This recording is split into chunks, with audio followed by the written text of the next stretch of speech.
Tourism started as a complement to agriculture. Sugarcane, pineapple were king. Tourism was starting in the 60s. Airplanes came in, more tourism came, and then we didn't manage it properly. It got away, it became the problem child that wasn't given boundaries. So now we are having to deal with this problem without any boundaries and trying to put boundaries into an industry that is used to just running free. But we had a reflect and pause during COVID, and we have another one that just happened with the fires. After COVID happened, with all the meetings on what we're gonna do with tourism, the money came back, everything went out the door. The greed factor kicked in.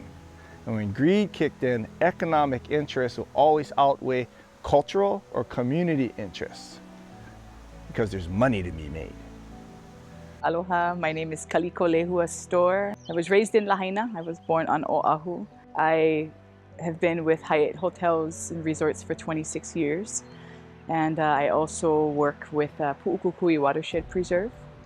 And what I do is be a conduit, a cultural conduit, to help all of us better understand how to malama'aina and how to make every best attempt to balance out the two.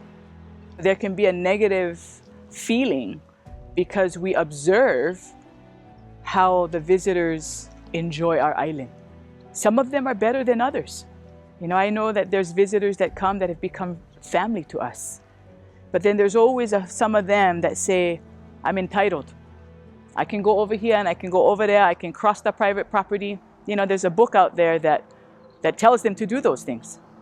And so you get the negative feelings when people have this type of walk. And local people started realizing, wow, we've given up our spots to tourism. The spots we were enjoying as kids. We didn't necessarily give it up, but we were pushed out. And we didn't push back. Now the community is rising up to push back. We realize we've lost these spaces. We want it back. But there is a way we can share the spaces if we get the messaging out properly. It's okay to share the space. But tourists don't know when you're fishing, you know, go swim over there. They're catching fish. Simple stuff like that, right? Ask permission. Is it okay to be here?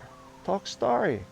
Once you make friends, the doors open up. People will share their food, they'll share their space and time and share their stories. When you can create this type of synergy, tourism becomes more responsible. And that's what we need. So basically, what is that? It's like going to your grandma's house. You take your shoes off before you enter, you knock on the door, you ask permission to enter. You walk in, you automatically help clean up. That's called kokua. And that's also called malama because you're helping your grandma. You talk story, you introduce your friend who's coming in with you. Grandma, bring in my friend. All of that is common decency and human manners. We seem to have forgotten along the way because we feel like it's owed to us. Do you know I'm paying your bill? Because I'm spending $1,000, $20,000 on my vacation. I am entitled for you to serve me. But if we switch that and say, I'm here to help. I want to learn. I want to take those lessons home. I want to change my home for someplace better. We can have more responsible and respectful tourism because that's what the community wants. And the best way for us to educate the public is through activity and tour companies. So what we've done is created a checklist that allows companies to make the steps needed day to day to become more sustainable and to do actions that ultimately help our island. There is a point system related to that checklist along with an audit that goes on. It's based upon all of these international organizations who say this is the way tourism should function sustainably worldwide, and it's just applying those same things here when you get started. We have certified over 50 companies. Over 100 have attempted to become certified who haven't completed, because there's things you have to do within your company that takes investment. The tourism industry has a lot of impact on the environment. When you think about how many airplanes it takes to fly people over, all the carbon that gets burned, all the rental cars that are putting carbon into the air. We're trying to kind of create an antidote for that. This whole environment here, when we started in 2002, there was only one cluster of koa trees. Today we've planted 20,000 native plants. Throughout the island of Maui, we've lost 70 to 80% of our native habitat. It's really sad to me that people fly to Maui and they drive from the airport to their hotel and they don't see any native habitat. So what we're trying to do here at the Skyline Hawaii Haleakala Zipline Tour is we're trying to pull elements of these native habitats into this area that's really easily accessible by people. And we get about 25,000 people per year who get to experience this ecosystem. And everybody that comes on our zipline tours, they get to experience how important conservation is, and they get to spend a couple hours in the canopy of a native forest. I feel like every company that operates in Maui has a responsibility to give back. And at Skyline Hawaii, we're trying to set the bar as high as possible for what that means. And if people operate in Maui, they do have a responsibility to put some of those resources back into creating a really healthy habitat for future generations. And what we're doing here is we're actually utilizing the resources of tourism to reestablish this native Hawaiian habitat. And if it wasn't for tourism, this whole forest environment that we're in here today, it wouldn't exist. Or think if every tourist gave money to plant one native plant and also gave money to help people to pull the weeds and to help establish that plant over time. Tourism's here to stay. We need it. It's part of our economy. It's not going away. So how can we work within it? When COVID happened, there was a lot of meetings on how we're going to change tourism. We're moving towards regenerative tourism. We have all these different types, ecotourism, agro-tourism, we have all kinds of different tourism. But to me, those are just names to get more tourism.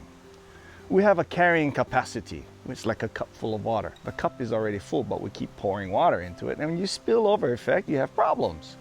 Who's going to clean it up? We definitely have a carrying capacity. What we need is responsible and respectful tourism, especially in today's climate. What is respectful and responsible tourism? Everybody has their own definition or perspective on what that looks like. So I think to effectuate any kind of change, you need to get those messages out in the airports prior to getting to Hawaii. They need to be messaged again on the airplane, messaged again at the airports when they arrive, messaged at the rental car agencies, and messaged again at the hotels.